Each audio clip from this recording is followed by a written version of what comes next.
Where I'm gonna get a new pimple every time I go to make a video. Watch.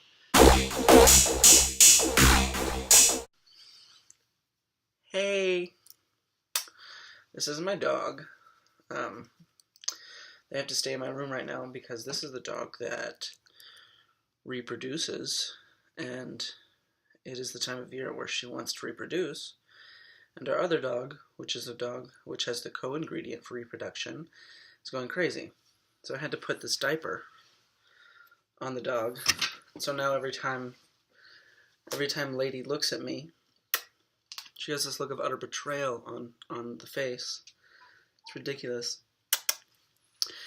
So anyway, it's the morning right now, which is why I'm still in my onesie, my sock monkey onesie, which of course means it's like 10. I just haven't changed because I have nothing to do. So why would I change? And so I know I covered a bit of my gender identity in my introduction video. I just want my gender to make people confused and horny.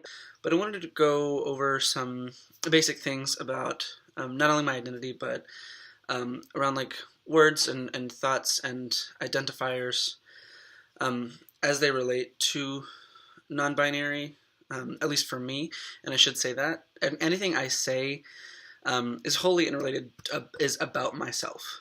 I don't have some knowledge of the non-binary or trans experience that's universal, and and what I say should not be seen as a universal speak for not only all people, but all people with my same identity, stuff like that. And I should say at the outset that I still personally will benefit from male privilege. Let me classify that. I don't try to weave myself into this oppressed category because I'm read and society reads me as a male, usually cis male most of the time. So I still benefit from male privilege, and I have to acknowledge that. No matter what my gender identity is, I still have to acknowledge that I do benefit from much of the privilege that exists. Regardless if I'm doing anti-racist work, anti-ableist work,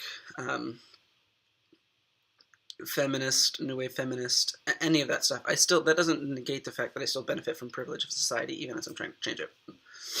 And so, yeah.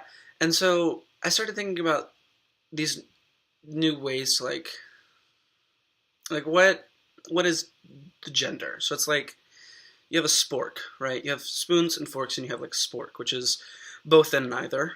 It's kind of like this both and, though I don't like using both and because it's still a binary, and I like to remove this binary kind of thinking, which is a big thing of what I do in research.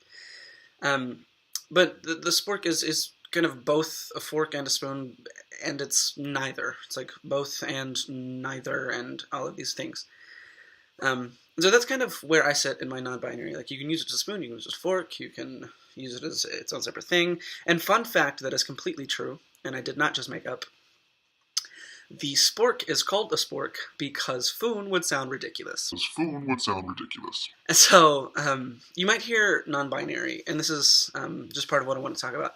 You might hear non-binary classified as something like NB, you could hear, which is just the letters NB, kind of just said NB. But I started thinking about this new term called non-bon, which I really want to use for some reason. So maybe we can make non-bon happen for non-binary. I don't know why, it just has a nice ring to it, and it reminds me of like a bonbon, and it reminds me of Little Debbie, and I love Little Debbie. I turned Little Debbie into Big Deborah. It's ridiculous. And so, non-bon. Let's make it happen. As we talk about kind of non-binary and living in this space of outside societal parameters in many ways, it's easy to classify yourself as, or it's easy to classify people in this category as kind of celestial, or a goddess, or like a unicorn, or like a special snowflake, which, not that any of those aren't true, but first and foremost, call me and treat me like a human, because even if you elevate my status to human, you're still not treating me like a human, and that's the biggest thing, is making sure people who are non-binary or who exist outside of societal parameters in whatever means that is, sexual identity, sexual preference, sexual expression, gender identity, gender expression, gender fluidity, whatever it is, they need to make sure that they're human, that they're normal, that they're real, that they're seen, that they're heard. So just saying goddess and saying unicorn and even spork is not, it takes away, it dehumanizes them in many ways. And so don't call me and treat me as though I'm anything less or more than a human, because that's all I am. That's all anyone needs to be treated as, to be valued. Which is the big problem, is that people aren't. They're treated as animals, and animals aren't even treated as human, which is another problem that is not really non-binary. It's not part of this collab channel. So yeah, treat me as a human. Make sure you know I'm real, that I exist, and that I'm part of this world. Non-bon are real, and non-bon need to be shown that. Trans people need to be shown that. All people need to be shown that, yes. But there's certain aspects of society that are devalued, dehumanized, and we need to make sure people know they're real. We need this representation that's out there, which I think is actually a video for later on, so I'm going to try to save some of that. So whenever we talk about gender identity, to wrap up, non-bon is non-bon. It has a nice ring to it, doesn't it? Yeah. So they're humans, they're real, they exist. I'm real, I exist, I'm human.